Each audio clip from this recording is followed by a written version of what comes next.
Le Dieu, CJC, bonjour. Gloire à notre Dieu.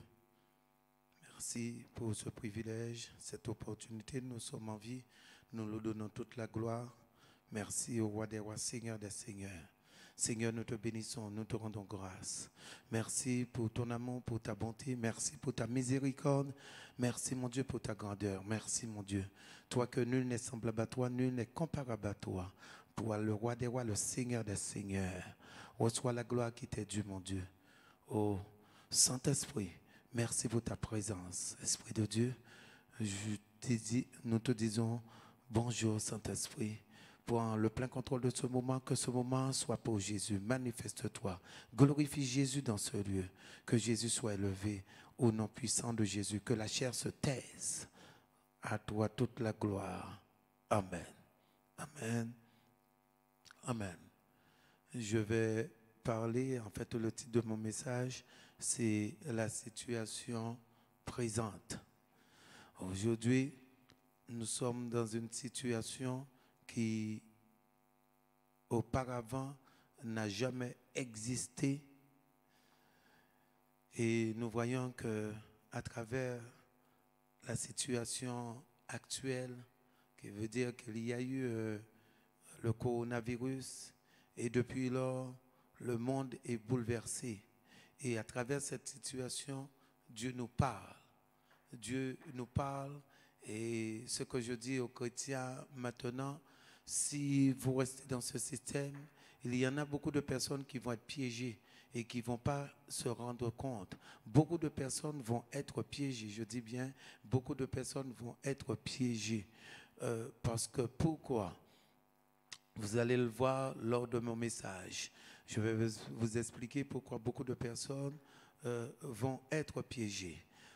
Pour commencer mon message, par rapport à la situation actuelle, j'ai dit que parce que vous voyez que l'Église de Dieu internationale est en stand-by, ça veut dire que les gens ne peuvent pas assister au culte, les personnes ne peuvent pas assister aux réunions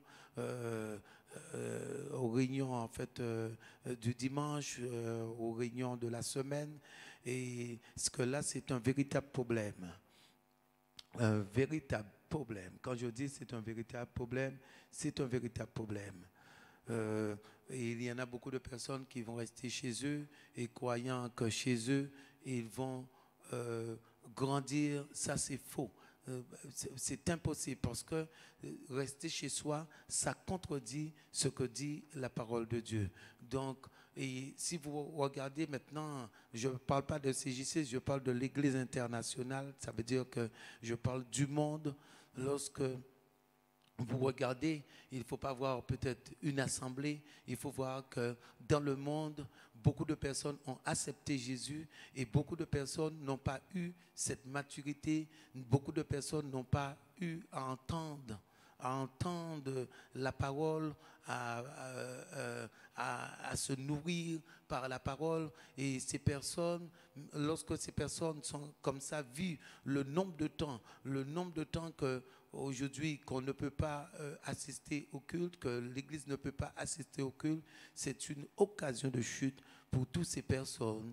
Et ces personnes, c'est comme maintenant, vous voyez, une tortue qui a fait des petits, et avant que les petits arrivent à la mer, beaucoup vont être tués. Beaucoup de tortues vont être tuées. Donc, vous voyez que beaucoup de personnes face, comme ils n'ont pas la parole, comme ces personnes, elles n'ont pas la parole, ces personnes vont mourir. Donc, vous voyez, c'est un véritable problème. Et même ceux qui sont, ça fait un nombre de temps qui ont cette maturité, il va y avoir un refroidissement. Mais à Dieu, il ne peut pas avoir de refroidissement. Parce que Jésus, c'est clair. Si tu n'es ni froid et ni bouillant, je te vomirai. Parce que la foi, il faut garder la foi, c'est primordial. C'est primordial. Alléluia pour nous. Donc pour que je puisse entrer et vous expliquer la situation présente, et vous allez voir que c'est un danger. Alléluia. Donc, nous allons prendre notre Bible tout de suite dans le livre de la Genèse. Je vais commencer au commencement, quand Dieu a créé l'homme. Dieu a créé l'homme. Alléluia. Et Dieu va faire quelque chose de bien précis. Donc, la Bible nous dit que dans le livre de la Genèse 2,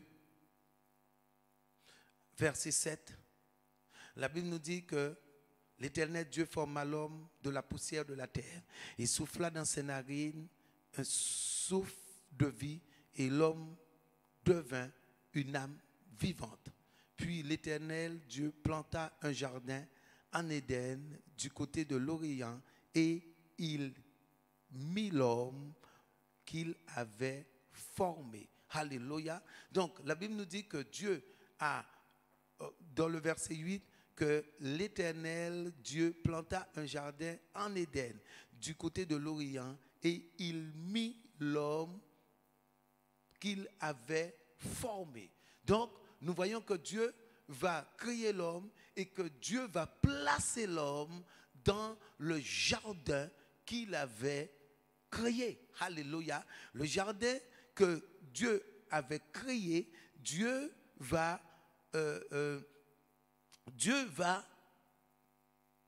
placer l'homme et Dieu va lui donner des ordres. Dieu va donner des ordres à l'homme. Alléluia. Et ce jardin qui représente l'église de Dieu. Aujourd'hui, le jardin d'Éden représente, en fait, à l'époque d'Adam, ce jardin représentait l'église de Dieu. Et vous voyez que Adam ne pouvait pas sortir à l'endroit où Dieu l'avait placé. Lorsque Adam, ceux qui connaissent l'histoire, parce que ce n'est pas mon message, Adam a eu recours de sortir dans le jardin, c'est que Adam, la mort était déjà dans Adam. Du moment que quelqu'un sort à la place où Dieu l'a mis, cette personne est il y a la mort en elle. Donc, la Bible nous dit que, parce que par la suite, lorsque Dieu va passer et que Dieu va voir que l'homme se cache, ainsi que la femme, ainsi que sa femme Ève, ils vont se cacher et Dieu va lui demander, mais pourquoi te caches-tu? Parce que Adam n'était plus à l'endroit où Dieu l'avait placé. Et Dieu, le Créateur, tout ce qu'il fait, il le fait à la perfection. Il ne peut pas y avoir d'imperfection. Alléluia. Dans ce que Dieu fait, il ne peut pas y avoir d'imperfection. Et ce que Dieu fait, il sait par la suite ce que cela va produire. Donc, nous allons voir. Donc, j'ai pris le début pour que vous puissiez voir que actuellement, nous sommes dans un cursus, nous sommes dans un processus. Cette situation est préoccupante. C'est une situation, là, c'est une phase grave. Alléluia. Donc, parce que beaucoup de personnes vivent leur quotidien. Mais vous allez voir que Dieu parle. Il parle. Alléluia. Donc, j'ai pris l'exemple d'Adam, que Dieu a mis. Et nous allons prendre, avant d'entrer dans mon message, l'église primitive. L'église primitive, qui se trouve bien évidemment en Actes des Apôtres. Actes des Apôtres. Donc, Actes des Apôtres 1. Alléluia. Donc, j'ai parlé Adam. Et lorsque Dieu a mis Adam à l'endroit où il l'avait placé, Dieu va dire à Adam, soyez... non, c'est par la suite, Dieu, en fait, oui, Dieu, effectivement, Dieu va leur dire, soyez féconds, multipliez-vous, remplissez la surface de la terre. Amen. Donc, ce qui veut dire que Adam ne pouvait pas rester ou vivre seulement avec Ève parce que Dieu l'avait ordonné. L'église de Dieu ne peut pas être stérile. L'église de Dieu ne peut pas rester en stand-by. Et aujourd'hui, l'église est en stand-by. Parce que en Actes des Apôtres, on va le voir. Attendez. Donc, Actes des Apôtres 1. Actes des Apôtres 1. Regardez ce que Jésus va dire aux disciples. Verset 4. Comme il se tenait avec eux, il leur recommanda de ne pas s'éloigner de Jérusalem, mais d'attendre ce que le Père avait promis, ce que je vous ai annoncé, leur dit-il. Car Jean a baptisé d'eau, mais vous, dans peu de jours, vous serez baptisés du Saint-Esprit.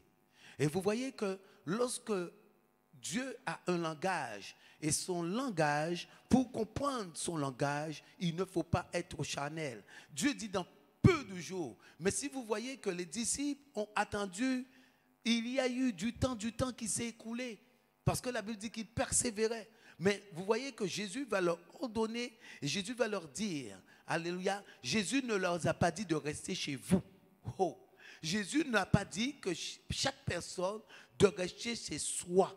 Mais Jésus dit, alléluia, de retourner, alléluia. La Bible dit, il leur recommanda de ne pas s'éloigner, de Jérusalem, mais d'attendre. Attendez, car il y a quelque chose que le Père va déverser. Attendez. Et pourtant, alléluia, lorsque Jésus les enseigne, où Jésus était dans la Galilée, ça veut dire que Jésus va leur dire de retourner et de rester à Jérusalem.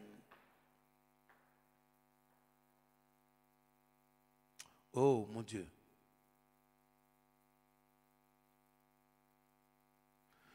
Donc, pour continuer au verset 6. Alors les apôtres réunis lui demandèrent, Seigneur, est-ce le temps que tu rétabliras le royaume d'Israël?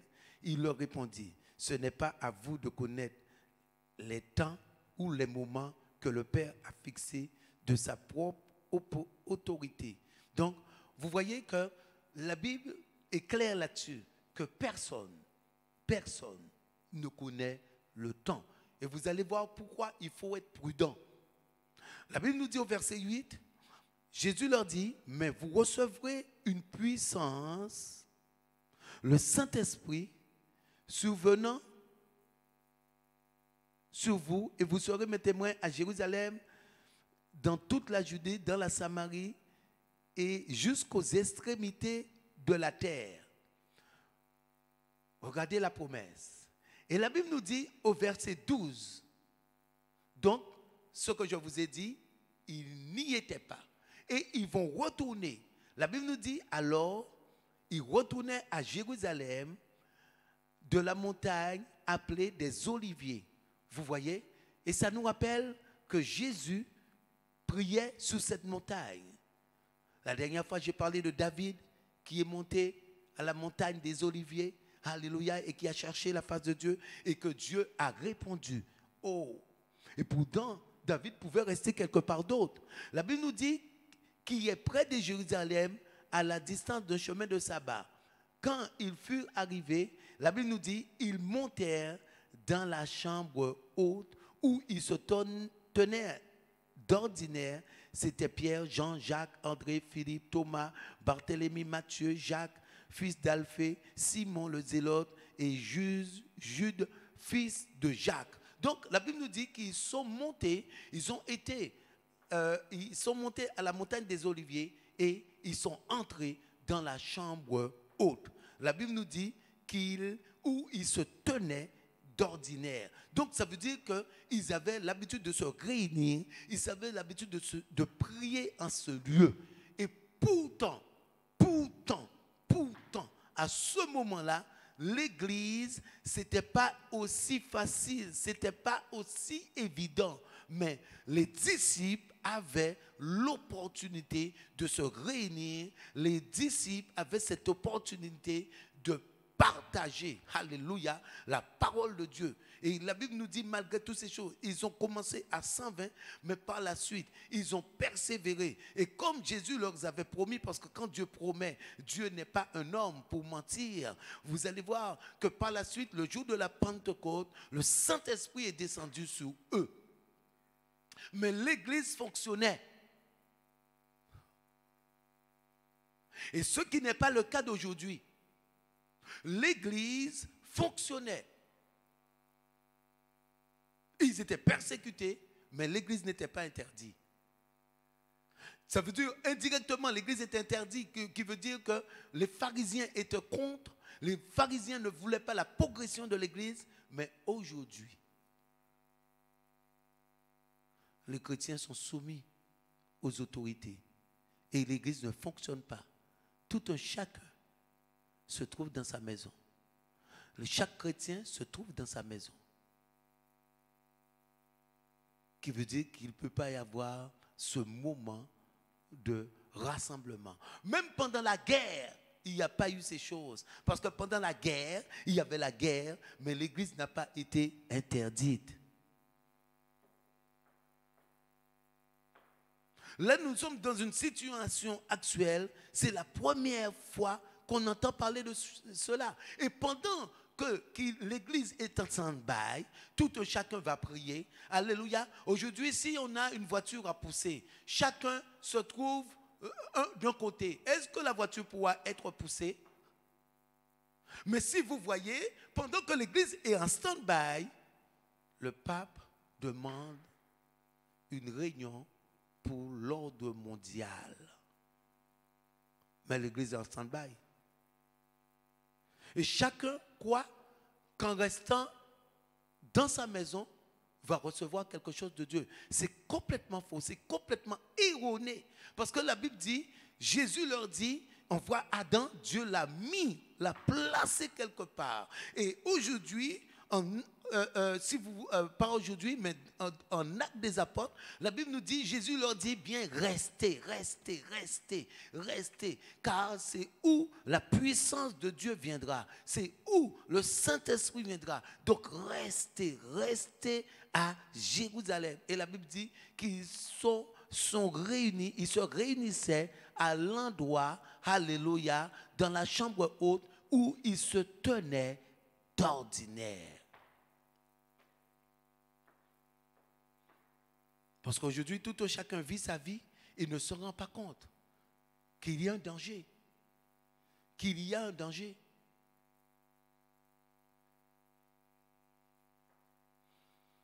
La Bible nous annonce qu'il y aura des temps difficiles. Et aujourd'hui, effectivement, ces temps difficiles s'annoncent. Nous sommes dans ces temps difficiles. Mais c'est que les gens ne se rendent pas compte que nous sommes dans ces temps difficiles.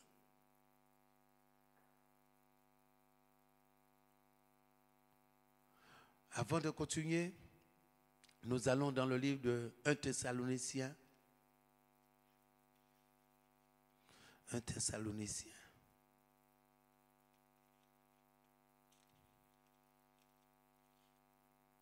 Un Thessaloniciens 5.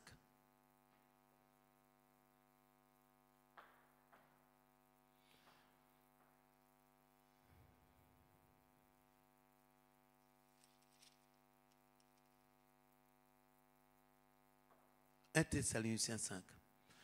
La Bible va parler au verset 1. Pour ceux qui est des temps et des moments, vous n'avez pas besoin, frères, qu'on vous en écrive. Car vous savez bien vous-même que le jour du Seigneur viendra comme un voleur dans la nuit. Le jour du Seigneur viendra comme un voleur dans la nuit. Regardez ce que la Bible nous dit. Regardez mais la situation actuelle. Aujourd'hui, qui aurait dit que le monde aurait fonctionné de cette manière? Parce qu'aujourd'hui, pour sortir, il faut avoir un masque. Aujourd'hui, même pour aller acheter, faire une course, la situation n'est plus la même. Alléluia. Tout d'un coup, la situation a changé. Et lorsqu'on regarde aujourd'hui à ce qui se passe, et on voit qu'il y a des choses qui ne sont pas normales. Parce que le coronavirus, en réalité, on n'a jamais pu décrire d'où cela sort. Et moi, je vous ai déjà dit que la Bible dit qu'à la fin des temps, il va y avoir des pestes. Et c'est pour cela qu'on ne peut pas savoir d'où ça sort. Mais lorsqu'on regarde, on voit qu'il y a eu des moustiques. Alléluia. Aujourd'hui, on va parler de frelons géants. Et aujourd'hui encore, on va parler maintenant de la maladie en fait qui vient du corona, comme pour les enfants et qui aujourd'hui tue. Aujourd'hui qui tue. Et de là qu'on voit qu'il y a un problème. Parce que les gens continuent à mourir par le coronavirus en centaines. Parce qu'en France, c'est en centaines. Et si on prend le monde, c'est des milliers de personnes qui meurent chaque 24 heures. Chaque 24 heures. Chaque 24 heures, les gens sont en train de mourir. Qui veut dire que la situation n'a pas changé. Et là, on parle même par la suite qu'il va y avoir une deuxième phase. Mais tout d'un coup, ça fait que changer. Tout d'un coup. Tout d'un coup. Les gens n'ont pas été prévenus. Mais la Bible nous dit que le jour du Seigneur sera de même. Viendra comme un voleur. Et regardez le verset 3. Quand les hommes diront paix et sûreté, et aujourd'hui, on essaie d'amener la paix, on essaie d'assurer les personnes, on essaie de le mettre en sûreté. Oui, il n'y a plus de danger, il n'y a plus de tout. La Bible nous dit, alors une ruine soudaine les surprendra, comme dans les douleurs de l'enfantement, surprennent la femme enceinte. Et ils n'échapperont point. Waouh! La Bible nous dit que quand ces hommes diront paix, quand toutes les personnes diront paix et sécurité, la Bible dit une ruine soudaine. Mais c'est en train, ça nous parle, une ruine soudaine. Parce que aujourd'hui, ce que j'ai à dire à l'église, j'ai quelque chose de bien précis à dire à l'église. Tout à l'heure, on va revenir là-dessus. Mais on reste sous ce verset encore. La Bible dit, vous voyez une femme, la femme, même elle qui est enceinte, elle ne sait pas à quelle heure et le temps qu'elle va accoucher. Oh, c'est pour vous faire comprendre ce que Dieu est en train de dire. Donc, tu ne peux pas rester inactive. La Bible dit que, regardez ce que la Bible nous dit, comme les douleurs de l'enfantement surprennent la femme enceinte. Lorsque les femmes sont enceintes, les maris vont rester à côté le téléphone parce qu'on ne sait pas l'heure. On ne sait pas l'heure qu'il va y avoir ce déclenchement pour que l'enfant puisse dire, maintenant je sors, je ne veux plus rester dans ce ventre. Mais la Bible dit que ce sera de même. Parce que lorsqu'on prend l'exemple des 10 vierges, des 5 sages et des 5 folles, on regarde, on croit qu'il va y avoir du temps, on a le temps de faire, on a le temps de faire, on aura le temps de faire, on aura le temps. Aujourd'hui, si ta vie n'est pas en ordre, commence à mettre en ordre. Il ne faut pas tarder, il faut mettre ce qui est en ordre. Parce qu'aujourd'hui, la Bible nous dit qu'on aura des temps difficiles. Et nous sommes dans ce temps difficile. Et aujourd'hui, ce qui arrive, c'est que tout chacun se trouve dans sa maison. Même en Actes des Apôtres, la Bible nous dit qu'il y avait la persécution. Étienne a été lapidé, la persécution. Mais l'Église a toujours fonctionné. Parce qu'il y avait la persécution et l'Église croissait. Aujourd'hui, est-ce qu'on entend parler de croissance? Et vous allez voir, par la suite, aujourd'hui, on va entendre parler de chute et non de croissance. Mais la Bible nous dit, en ce temps-là, l'Église croissait.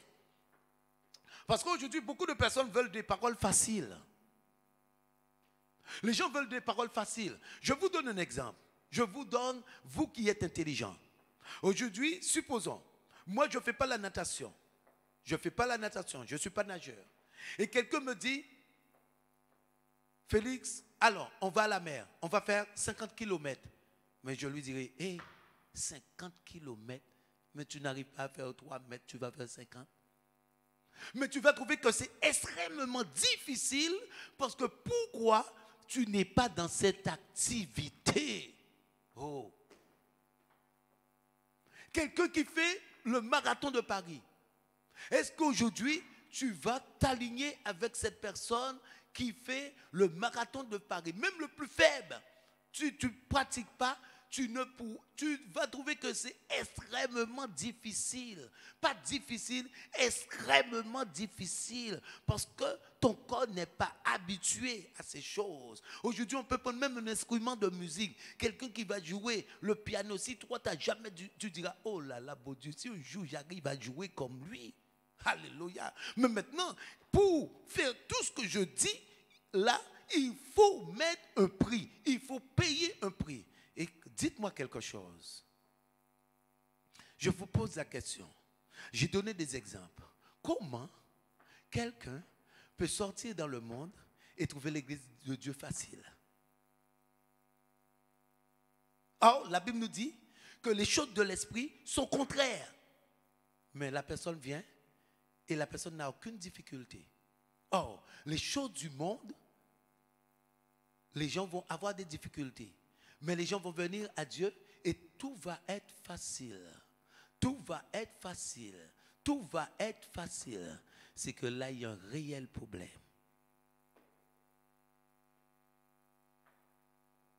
Parce qu'aujourd'hui, il y a beaucoup de paroles qui sont prêchées d'après le système du monde. Et les gens vont s'y retrouver.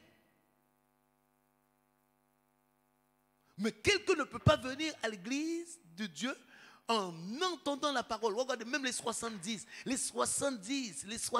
ont dit, Seigneur, c'est trop dur. Mais qui pourrait écouter? C'était trop dur pour eux. Eux qui étaient un peuple juif, eux qui n'avaient pas tout ce qu'il y a aujourd'hui. Ils trouvaient que c'était dur. Et aujourd'hui, quelqu'un va sortir dans le monde et rentrer dans l'église. Tout va bien, on voit des églises, des boîtes de nuit, les gens sont à l'aise, les gens sont tranquilles, il n'y a aucune parole difficile, ils continuent leur vie. On ne voit pas qu'il y a un problème. Et la Bible nous dit que les choses de la chair sont contraires. Ça veut dire que quand quelqu'un devient une nouvelle créature, l'ancienne est complètement passée et la personne devient une nouvelle.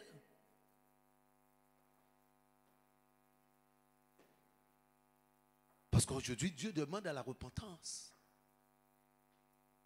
Parce que ce qui se produit actuellement là ne s'est jamais produit, de tout le temps, ne s'est jamais produit que l'église soit à l'arrêt. Et aujourd'hui, l'église est à l'arrêt. Et il y a des chrétiens qui pensent que chez moi, je suis en train de vivre, expérimenter Dieu. Mais tu ne peux pas expérimenter Dieu chez toi. Il te faut être dans le jardin. Jésus leur dit, restez à Jérusalem. Ils avaient leur maison. Tu ne peux pas expérimenter Dieu chez toi. Sinon, je ne crois plus à la Bible. Maintenant, quelqu'un qui pratique, qui va dans la maison du Seigneur, qui écoute, parce que la Bible dit la foi vient de ce que l'on entend, qui veut dire qu'il y a une démarche, il y a un prix à payer. Et cette personne maintenant, en pratiquant, en faisant, en appliquant la parole de Dieu, cette personne peut recevoir une vision, peut voir. En fait, Dieu peut parler. Mais aujourd'hui, rester constamment chez soi et grandir, mais ça n'existe pas.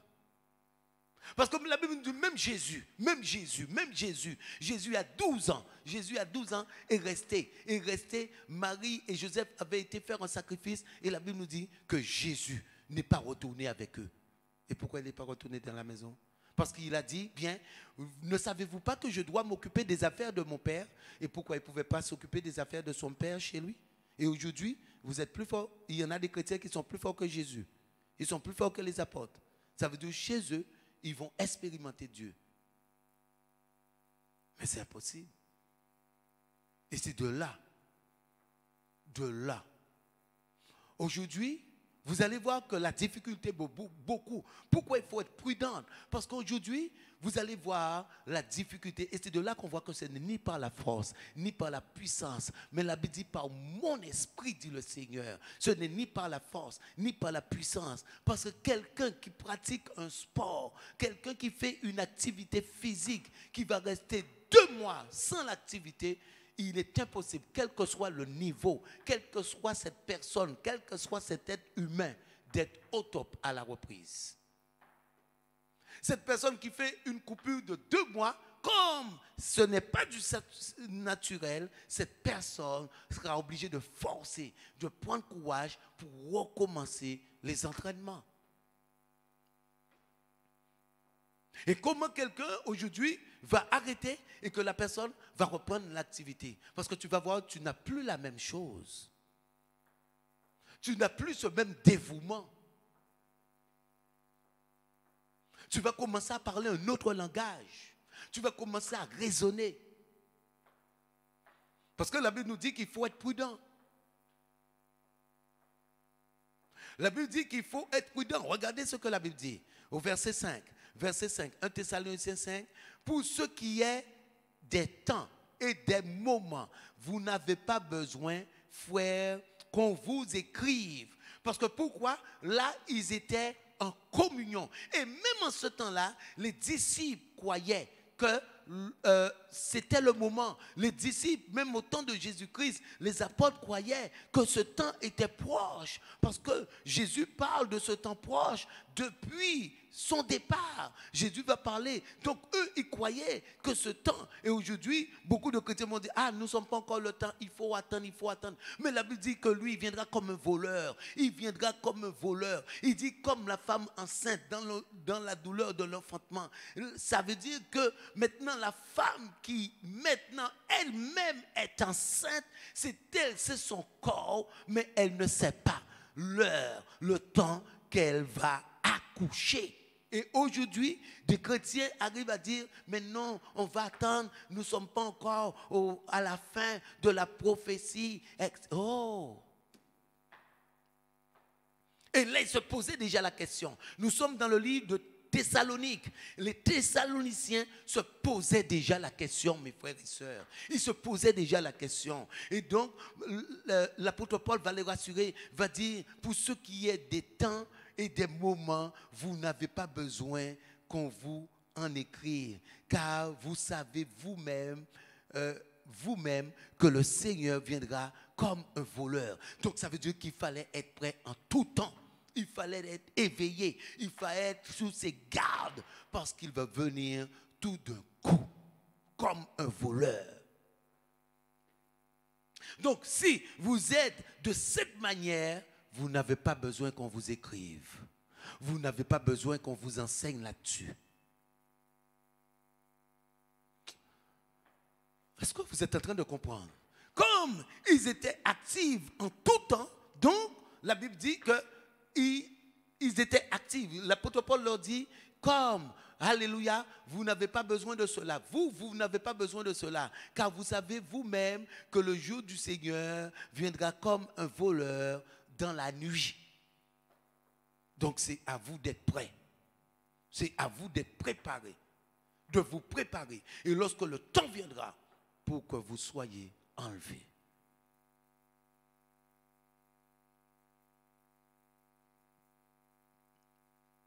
Mais vous voyez que la Bible, lorsque l'apôtre Paul les enseigne, l'apôtre Paul est en train d'enseigner l'église de Thessalonique.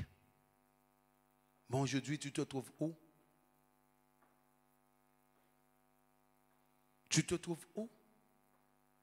Et c'est pour ça que la situation est préoccupante. C'est qu'on ne se rend pas compte. Le temps passe. Mais aujourd'hui, si tu restes des temps et des temps sans manger, parce que aujourd'hui, je te dis quelque chose. Pourquoi les gens entendent un CD? Mais maintenant, aller voir un concert et être dans un concert, c'est deux choses totalement différentes. Sinon, tous les artistes seraient morts de faim. Ils n'auraient eu que des CD. Mais pourquoi ils font des tournées? Et c'est full. Pourtant, ces mêmes personnes ont déjà entendu les CD, les DVD. Mais ce n'est pas la même chose. Ce n'est pas la même ambiance. Donc ça veut dire que lorsqu'on fait quelque chose indifférent, parce que pourquoi? Lorsque les personnes sont dans la maison du Seigneur, il va y avoir quelque chose de spirituel qui va se former. Comme les disciples. Les disciples, la Bible dit qu'ils étaient à 120, mais regardez, ils persévéraient. Ils étaient dans un lieu, ils persévéraient dans ce lieu. Et dans ce lieu, le Saint-Esprit n'est pas venu quelque part d'autre. Le Saint-Esprit est venu dans le lieu où ils sont restés, où ils avaient obéi, où Ils se sont soumis à la parole de Dieu. Le Saint-Esprit est descendu dans ce lieu-là. Parce qu'aujourd'hui, l'Église est partagée. Chaque personne se trouve dans sa maison. Aujourd'hui, on ne peut pas compter sur les réseaux sociaux. Il y a les réseaux sociaux. Mais maintenant, on ne peut pas compter sur les réseaux sociaux. La parole de Dieu doit être pratiquée comme c'est écrit. Et en se soumettant aux autorités, aujourd'hui, ça devient un très grand problème.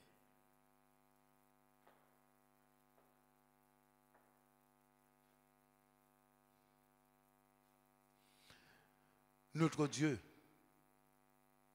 vous voyez, notre Dieu, il est bon, il est riche en bonté. Et notre Dieu veut que ses enfants soient prospères à tous égards. Notre Dieu, son Église, son œuvre ne peut pas rester stérile. Parce que de tout le temps, de Genèse à Apocalypse, vous voyez que les enfants d'Israël grandissaient, il y avait ça se multipliait. Et c'est de là, le Pharaon va être jaloux. Parce que le Pharaon va dire, mais que ce peuple est en train de se multiplier. Ce peuple est en train de devenir puissant. Ce peuple sera plus puissant que nous. Ce peuple, par la suite, ce sera un problème pour nous. Donc, empêchez-le de croître et tuons les enfants mâles. Tous les enfants mâles, il faut les tuer. Empêchons, faisons quelque chose parce que ce peuple est en train de se multiplier. Parce que Dieu est dans la multiplication.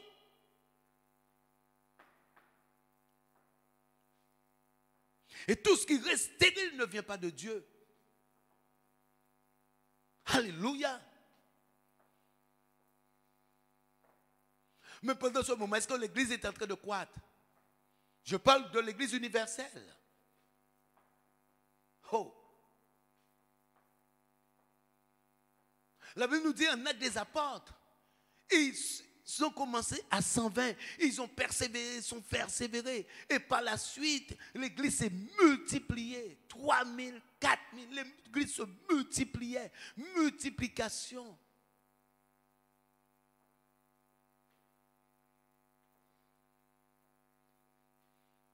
Parce que Dieu veut qu'on soit différent de tous les autres peuples.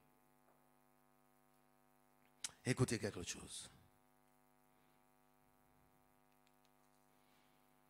Le livre de Deutéronome 7.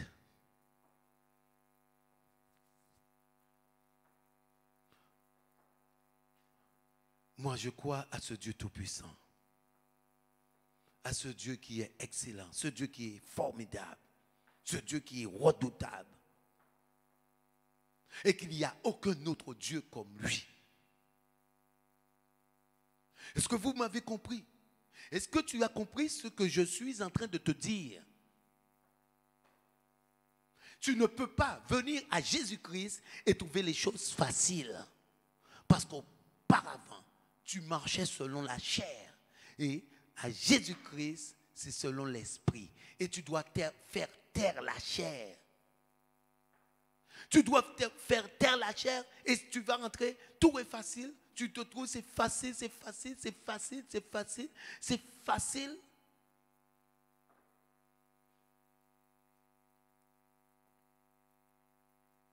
Vous savez quand les personnes disent, oh, pasteur, ton message, je ne comprends pas, ton message, je le trouve dur, ton message est compliqué, c'est dur, c'est dur.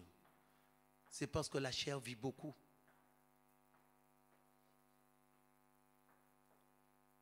Et or, en Jésus-Christ, aujourd'hui, il faut mourir. Il faut crucifier cette chair. Et pourquoi tu trouves dur? Parce que cette parole te concerne. Donc Dieu est en train de te parler. Et lorsque Dieu est en train de te parler, tu ouvres ta bouche encore plus grande et avales. Ah! Tu l'avales. Quand tu vois que c'est dur, ouvre encore ta bouche pour que ça puisse bien entrer. Vous voyez, quand on donne un enfant à manger, on dit allez, ouvre ta bouche, allez. Ouvre, on met la cuillère, on dit allez, mange, ouvre ta bouche. Mais toi, lorsque tu entends ta parole, tu ouvres ta bouche, tu ouvres ton cœur. Ça veut dire que tu confesses, je mange, c'est divin, je mange.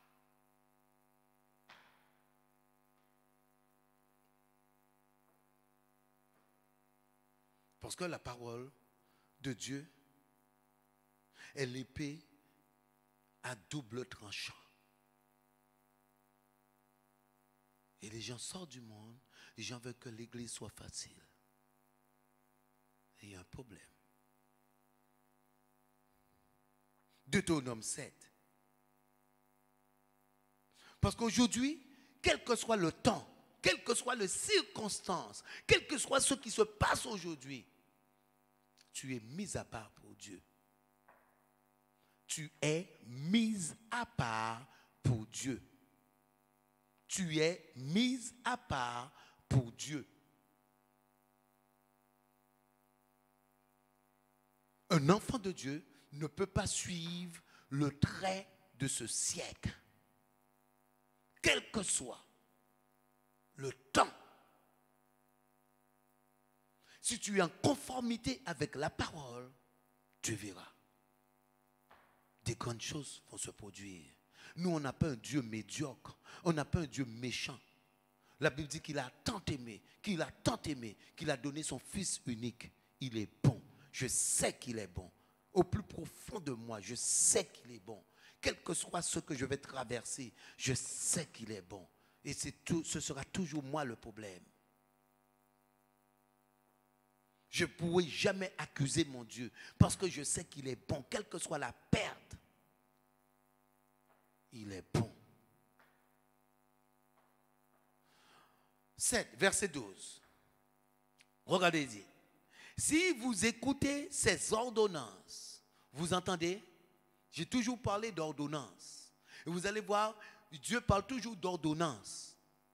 Lorsque tu vas au docteur, on va te donner une ordonnance. Aujourd'hui, le coronavirus est sorti, il y a des ordonnances. Oh. Donc, il dit, si vous écoutez, écoute bien, si vous écoutez ces ordonnances, si vous les observez et les mettez en pratique. Donc, j'ai toujours parlé de ça. Parce que les personnes aujourd'hui ne comprennent pas et les personnes vont dire, ah, mais pasteur, j'ai fait. J'ai fait. On a dit de faire, moi j'ai fait. J'ai fait. Comme tu as dit de faire.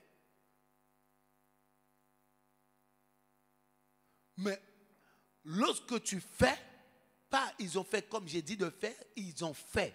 Mais est-ce que tu as fait comme Dieu a dit de faire? Parce que ce n'est pas le fait de faire qui va amener une bénédiction. Mais c'est de faire comme lui, il dit de faire ses ordonnances.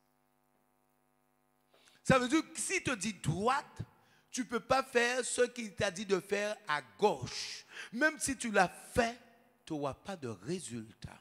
Parce qu'il t'a dit droite. Donc c'est droite. Tu dois le faire, mais à droite. Si tu le fais à gauche, tu n'auras pas de résultat. Pourtant, tu l'as fait, mais il n'y aura pas de résultat.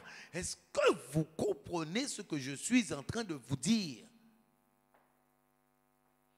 Donc, il dit, si et les mettez en pratique, l'Éternel, ton Dieu, te gardera envers toi l'alliance et la miséricorde jusqu'à qu'il a juré à tes pères. Regardez, la première chose, la Bible nous dit, si tu mets en pratique, si tu respectes ces ordonnances et tu les observes, tu les mets en pratique, regarde ce que la Bible nous dit, il t'aimera. Tu n'as pas compris, hein? Parce que beaucoup de personnes disent, ah, Jésus, tu m'aimes. Mais pour qu'il puisse t'aimer, il faut respecter ses ordonnances.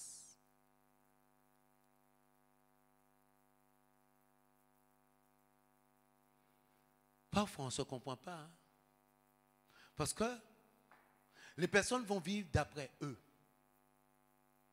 Mais vous savez que lorsqu'on met les ordonnances en pratique, écoutez bien, écoutez, ne soyez pas pressés, mais écoutez. La Bible dit, lorsque tu mets ces ordonnances, tu observes ces ordonnances et tu mets en pratique. Si on regarde bien, il est impossible quelqu'un puisse être à Dieu et ne pas lâcher quelque chose pour Dieu. Mais parfois les gens lâchent, veulent retrouver ce qu'ils ont lâché. Vous avez vu quelqu'un venir à Dieu n'a pas lâché quelque chose? La Bible dit que Élisée était en train de labourer, mais Élisée était en train il était obligé d'abandonner ses paires de bœufs et la charrue pour aller vers Élie. La Bible nous dit que les disciples sont venus. Pierre va dire, mais Seigneur, on a tout quitté. Eux, ils n'ont pas quitté, mais ils ont tout quitté. Et il y a des personnes, ils veulent garder. Ils vont rester dans un compromis. Ils veulent rester dans une situation. Mais en eux-mêmes, ils savent que cette situation ne glorifie pas Dieu. Mais ils veulent, donc tu fais, mais tu fais mal. Et c'est pour ça que parfois on va dire, ah, mais je ne comprends pas cette personne. Pourquoi il y a tant de fléaux? Parce que la personne ne met pas la parole de Dieu, n'applique pas les ordonnances. La personne fait, mais comme elle veut. Et aujourd'hui, observe toutes les personnes qui vont dire, j'ai quelque chose, je ne comprends pas, depuis quelque temps, la personne va faire, mais comme elle veut. Tu ne peux pas venir en Jésus-Christ et ne pas lâcher quelque chose pour Jésus-Christ. Je ne parle pas du monde, hein, c'est trop facile. Parce qu'on est obligé de lâcher le monde. Mais quelque chose de cher dans le monde, c'est le prix à payer. Quelque chose de cher pour faire le bon choix. Alléluia. La Bible dit, regardez ce que la Bible dit, il t'aimera, il te bénira. Et vous voyez ce que j'ai dit précédemment, et te multipliera. Donc, parce que Dieu n'est pas dans la stérilité. Et aujourd'hui, les gens vont perdre. Ils ne restent même pas à ce qu'ils ont. Ils vont perdre au lieu de multiplier. Et pourtant, ils sont à Dieu. Mais la Bible dit qu'il t'aimera, il te bénira et te multipliera. Il bénira les fruits de tes entrailles. Ça veut dire que tes enfants seront bénis.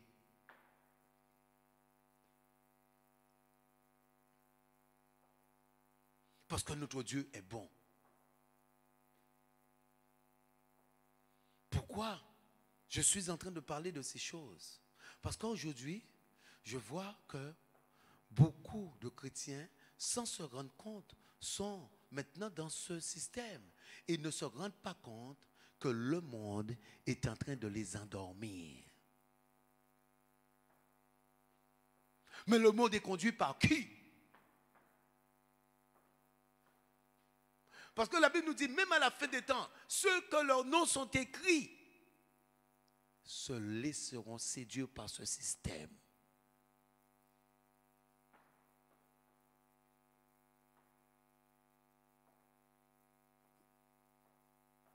Aujourd'hui, il faut commencer à se réveiller.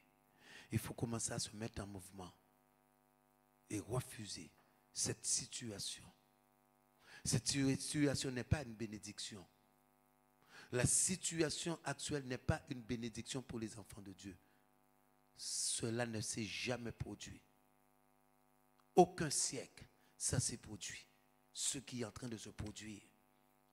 Et aujourd'hui, nous avons tous les signes de la fin. L'apôtre Paul a dit à l'église de Thessalonique, alléluia, vous n'avez pas besoin parce que vous cherchez. Et aujourd'hui, ce que j'ai à vous communiquer,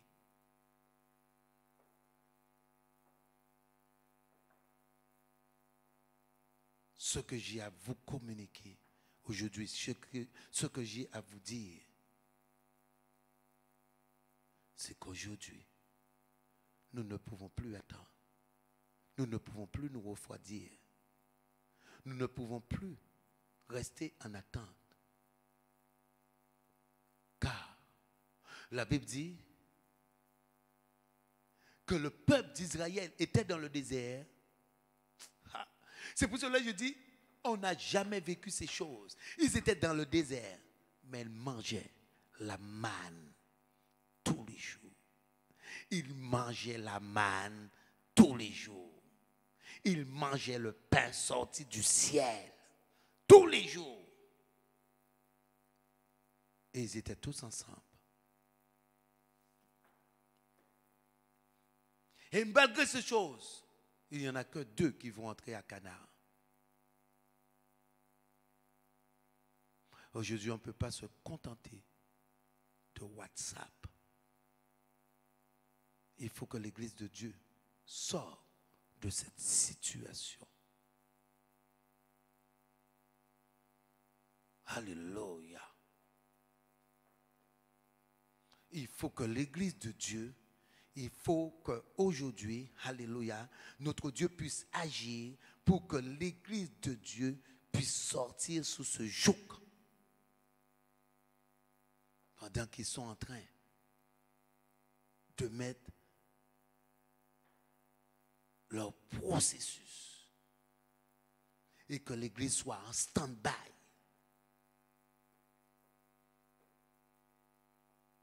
C'est un piège. Et ce qui fait voir que la Bible est vraie. Parce qu'auparavant, on disait, on parlait, on entendait que cela va se produire. Mais aujourd'hui, c'est quelque chose de concret. Qu'on parle de la nouvelle ordre mondiale, de faire des réunions et l'Église est en stand-by. Tout un chacun se trouve dans sa maison. Et les gens pensent qu'en restant chez eux, ils sont bénis. Ce que je te dis, mon frère, ma soeur, aujourd'hui, il est temps de se lever. Il est temps et qu'on puisse former un afin de briser, de terrasser la puissance de l'ennemi, car le diable a déjà été vaincu.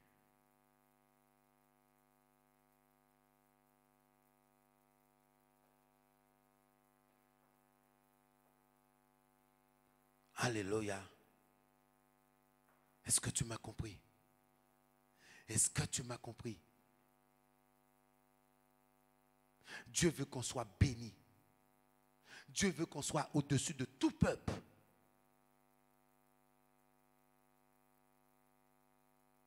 Dieu veut qu'on soit prospère. Il dit que, verset 14, tu seras béni plus que tout le peuple. Tous les peuples, quel que soit. Et vous voyez, j'avais même pas vu ce verset. Il n'y aura chez toi ni homme, ni femme stérile, ni bête stérile parmi les troupeaux. Parce que Dieu n'est pas dans ça. Je n'avais même pas vu que j'étais dans ce verset. Et je parlais de stérilité. Parce qu'en aucun cas, Dieu n'est pas. Parce que quelqu'un qui veut vivre, on ne peut pas être à Dieu et vivre des choses médiocres. On ne peut pas être à Dieu et avoir la mauvaise part et dire que notre Dieu est bon.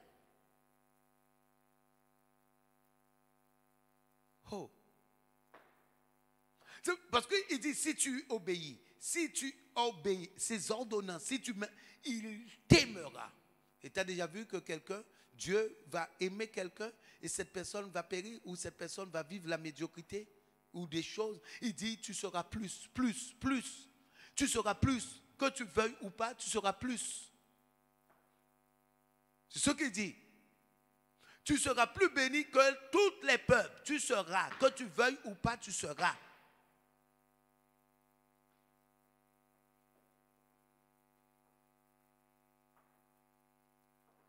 Dieu va mettre les capacités en toi. Si tu n'es pas intelligent, tu deviendras intelligente. Les capacités en toi. Aujourd'hui, on ne peut pas rester en stand-by. Je refuse au nom de Jésus. Il n'est pas. Je ne veux pas reculer. Je ne veux pas rester en stand-by. Mais je veux toujours avancer. Parce qu'on ne sait pas le jour. Il viendra comme un voleur. La femme, alléluia, dans la douleur de l'enfantement. Ce sera ainsi. Donc, ne laissez pas ce jour vous surprendre, car vous ne savez pas si c'est ce soir à 19h, si c'est à minuit, ou si c'est dimanche matin, ou si c'est dans 1 an, dans 2 ans, ou 3 ans. Mais comme ça peut être à 17h, et tu seras surprise. Alléluia. Soyez bénis, peuple de Dieu, au nom de Jésus. Amen.